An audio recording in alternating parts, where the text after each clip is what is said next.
समय न तो कभी अच्छा होता है न ही कभी बुरा होता है। वो सबके लिए एक समान होता है। समय को अच्छा या बुरा व्यक्ति के स्वयं के कर्म ही बनाते हैं।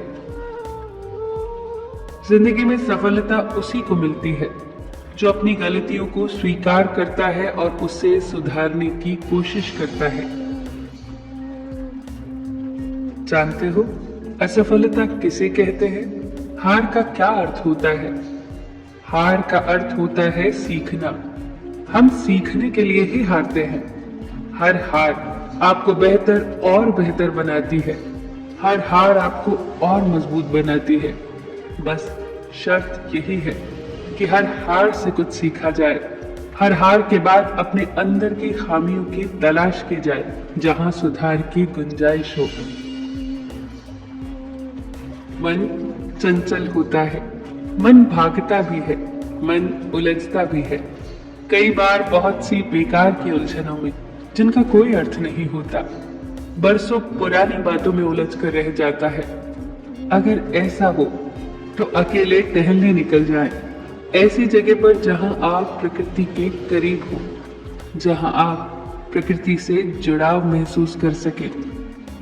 कुछ देर ऐसे वातावरण में टहलने से फिजूल के विचार अपने आप शांत होने लग जाते हैं।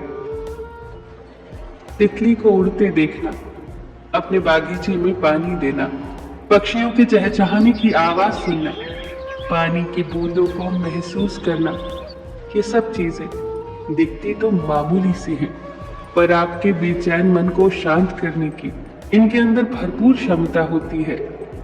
आप एक बार प्रकृति के करीब आकर देखें, मन शांत होने लगेगा। किसी भी काम की शुरुआत करने से पहले उसकी योजना बनाना बहुत जरूरी है। दुनिया में जितनी भी चीजों का आविष्कार हुआ, उसकी रचना पहले इंसान के मस्तिष्क में हुई, उसके बाद भौतिक रूप से। मकान बनाने की शुरुआत करने के लिए नींव में जब पहली ईंट रखी जाती है, उससे पहले हम मकान की पूरी योजना विस्तार से बनाते हैं, हर एक चीज का ध्यान रखते हुए। अगर हमारे पास कोई योजना नहीं होगी तो सोचिए मकान का बनाना हमारे लिए कितना महंगा पड़ेगा। इसीलिए हर कार्य को करने से पहले उसकी योजना जरूर बनाइए। क्या आप खुद पर नजर रखते हैं? बाज की नजर कि आप क्या कर रहे हैं, आप क्या सोच रहे हैं। एक छोटी सी ही बात ले लीजिए, जब आप भोजन करते हैं तो कहीं ऐसा तो नहीं कि भूख खत्म हो चुकी है, मगर भोजन स्वादिष्ट है तो आप स्वाद के चलते भोजन किए जा रहे हैं। इसका मतलब हम अपने इस छोटे से कर्म के प्रति भी सचेत नहीं हैं, जिसे हम रोज करते हैं।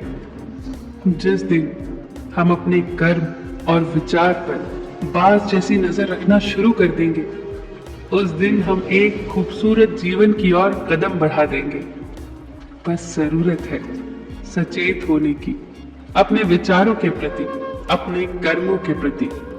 फिर हम ना तो अनचाहे कर्म करेंगे, न अनचाहे विचार ही हमारे मन में आएंगे, और फिर हम अनचाही परेशानियों से अपने आप दूर रहने लग जाएंगे। जिंदगी का सबसे बड़ा सबक जानते हैं क्या है? जैसा हम सोचते हैं वैसे ही बन जाते हैं। हमारा मानसिक नजरिया ही वो अज्ञात शक्ति है जो हमारी किस्मत बनाता भी है और बिगाड़ता भी है।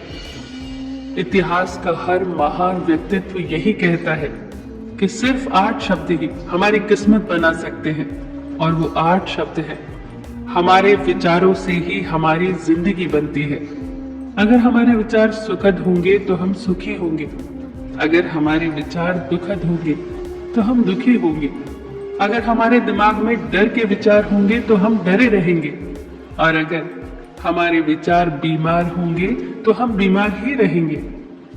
अगर हम असफलता के बारे में सोचेंगे तो हम निश्चित रूप से असफल हो जाएंगे। इसीलिए ध्यान रखिए कि जैसा हम सोचते हैं वैसे ही बन जाते हैं। फिर मिलेंगे दोस्तों ऐसे ही कुछ जीवन बदल देने वाले विचारों के साथ। तब तक के लिए अपना ख्याल रखिए और हमेशा मुस्कुराते रहिए।